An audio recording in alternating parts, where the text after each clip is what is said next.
Hey everyone, welcome back to another video. আমি আবারও একটা নতুন রান্না নিয়ে চলে এসেছি, সেটা হচ্ছে দুধ চিকেন পোলাও। তো চলুন আমরা দেখে নিই আমাদের রান্নাটা কিভাবে হচ্ছে।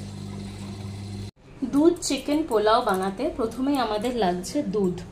এখানে আমি দুধ নিয়ে নিয়েছি, নর্মাল দুধ যেটা আমাদের প্যাকেট মিল্ক আসে সেটা। তো চালের কোয়ান্টিটি হিসেবে আমি তার ডাবল দুধটা নেব। যতটা কাপ আমার চাল হবে তার ডাবল কাপ আমার জলের জায়গায় আমি দুধটা ইউজ করব।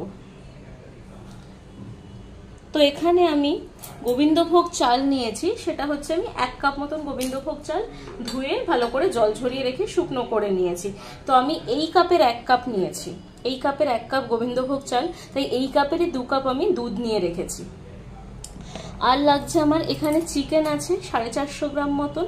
এই পেস্টটা যেটা আছে সেটা হচ্ছে একটা বড় সাইজের পেঁয়াজ, একটা বড় সাইজের টমেটো, 4টে কাঁচা লঙ্কা, 3 ইঞ্চ মতন আদা আর 8 কোয়া রসুন, সেটা আমি ভালো করে বেটে নিয়েছি। 5টা চেরা কাঁচা লঙ্কা, 5টা থেকে 6টা চেরা কাঁচা লঙ্কা নিয়েছি।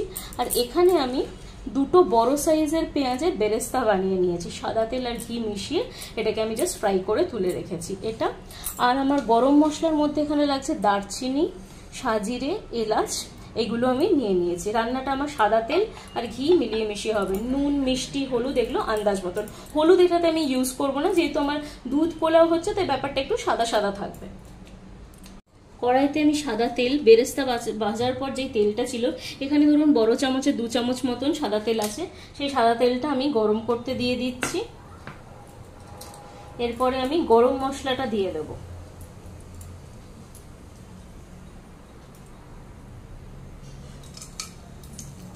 গরম মশলাটা আমি দিয়ে দিলাম। গরম মশলাটা দেওয়ার পর আমি এখানে এই যে পেস্টটা করে রেখেছি সেই পেস্টটা আমি এবার দিয়ে দেবো।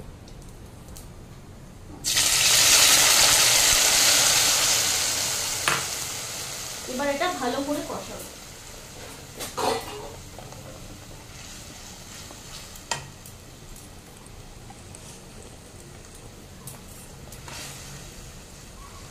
এটা আমার ভালো করে কষাতে থাকতে হবে যতক্ষণ না তেল ছাড়ছে। এই সময়টা মশলাটা যখন কষানো হচ্ছে, এই সময়টা আমি আমার চিকেনটাও দিয়ে দেবো যাতে ভালো করে কষে যায়।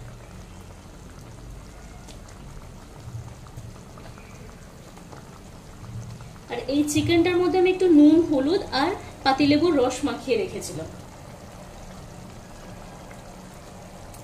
আর কোথাও আমি রান্নায় হলুদটা এখানে ইউজ করব না।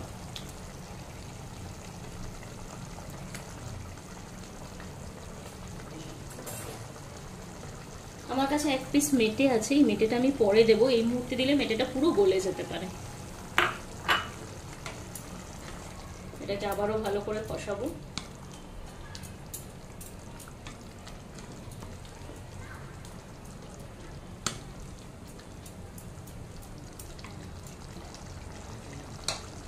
যতক্ষণে মশলা থেকে তেল ছাড়বে আমি ভালো করে এটা কষিয়ে নেব।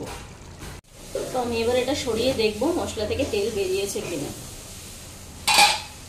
দেখুন আমার মশলাটা কষানো হয়ে গেছে, তেলও অলমোস্ট বেরিয়ে গেছে। এবার আমি এটাতে চাল দিয়ে দেবো, মানে আমি যে ধুয়ে রাখা আতপ চালটা আছে বা গোবিন্দভোগ চালটা আছে সেটা আমি অ্যাড করে দিচ্ছি।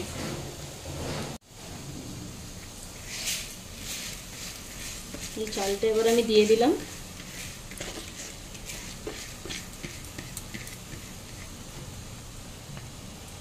এরপর এটা আমি ভালো করে মিশিয়ে দেবো।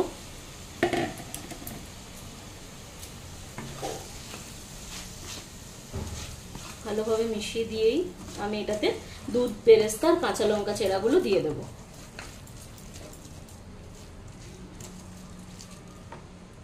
এবার আমি এটার মধ্যে নুনটা, মিষ্টিটা দিয়ে দেবো। আমি এখনো নুন মিষ্টি অ্যাড করিনি, তো প্রথমে আমি একটু মিষ্টি দিয়ে দিচ্ছি। তো মিষ্টির বদলে অ্যাজ ইউজুয়াল আমি গুড় পাউডার ইউজ করছি, এই চামচের 1 চামচ মতন দিয়ে দিলাম।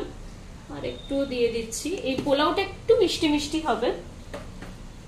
এবার আমি অ্যাড করছি নুন।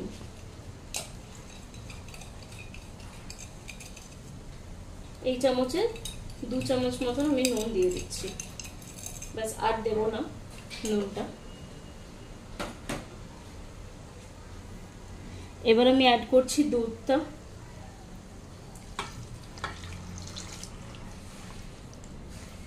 দুধটা দিয়ে দিলাম।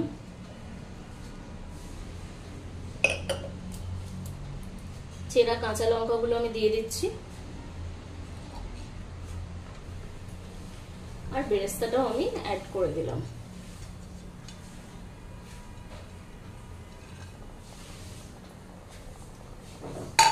আপনাদের যদি মনে হয় আপনারা লাস্টে একটু নামানোর আগে ঘি দিয়ে দিতে পারেন হয়ে যাওয়ার পর। তো যেরকম ভাবে বাসন্তী পোলাও বা হলুদ পোলাও যেটা আমাদের হয় বাঙালিদের, সেটা যেভাবে বানানো হয় এক্স্যাক্টলি সেরকম ভাবেই চালটা সেদ্ধ করব। যেহেতু আতপ চাল আছে, খুব বেশি টাইম লাগবে না সেদ্ধ হতে, ওরকম ভাবেই সেদ্ধ হবে। তো একদম রেডি হয়ে যাওয়ার পর আমি ঘি দিয়ে দেবো একটু। আপনারাও চাইলে অ্যাড করতে পারেন। আগে দেখে নেব ঘিয়ের গন্ধটা যদি একটু কম ছাড়ে তাহলে অ্যাড করব, না হলে করব না। তো এবার এটা আমি ঢেকে দেবো একদম 15-20 মিনিট আমি স্লো কুক এটা হতে দেবো। আচ্ছা, এই সময় আমি এবার মেটেটাও দিয়ে দেবো। আমি মেটেটা একেবারে অ্যাডই করিনি, তার কারণ একদম গলে যেত। তো আমি মেটেটা এবার দিয়ে দিলাম।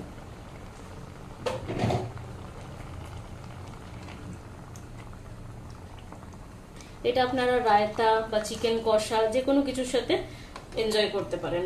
রায়তা দিয়েও ভালো লাগবে, চিকেন কষা লাগবে না, কিন্তু যারা একটু গ্রেভি টাইপের কিছু চান সেক্ষেত্রে একটু চিকেন কষা বানিয়ে নিতে পারেন।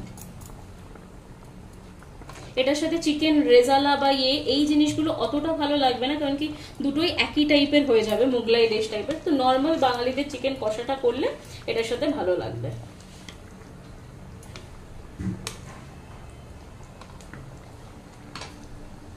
এটা এবার আমি জাস্ট গ্যাসের ফ্লেমটা লো করে ঢেকে দিচ্ছি, এটা সেই দমেই হয়ে যাবে। তো এটা আমি 15 মিনিটস পর ঢাকনাটা সরিয়ে একটু চেক করে নেব কতটা হয়েছে। দেখুন এটা জলটা একদমই টেনে নিয়েছে। চালগুলো টিপে একটু দেখে নেবেন, একটা অলমোস্ট একটু যদি সেদ্ধ হওয়াটা বাকি থাকে তাহলেও চলবে, অসুবিধে নেই। এটা থাকতে থাকতে এটা সেদ্ধ হয়ে যাবে, যেহেতু আতপ চাল হয়ে যাবে। তাই জন্য এটা এখন লাগছে একটু মাখা মাখা হয়ে আছে, এটা ঝরঝরে হয়ে যাবে কিছুক্ষণ রাখার পরে। তো গ্যাসটা এবার আমি অফ করে দিয়ে ঢাকা দিয়ে রেখে দেবো। তাহলেই আমার দুধ চিকেন পোলাও একদম রেডি। এটার সাথে আর কিছু লাগে না, স্যালাড হলেই হয়ে যায়, কিন্তু আপনারা চাইলে একটা চিকেনের গ্রেভি বানিয়ে নিতে পারেন। আপনারা তাহলে দেখলেন আমি রান্নাটা কিভাবে বানালাম। আপনারাও বাড়িতে এভাবে ট্রাই করবেন আর আমাকে কমেন্ট করে জানাবেন কেমন লাগলো। আর আমার চ্যানেলটাকে লাইক, শেয়ার আর সাবস্ক্রাইব করবেন। নিজের ফ্রেন্ডস আর রিলেটিভসদের মধ্যে অনেক বেশি শেয়ার করে দেবেন। সবাই খুব ভালো থাকবেন, সুস্থ থাকবেন। Bye bye.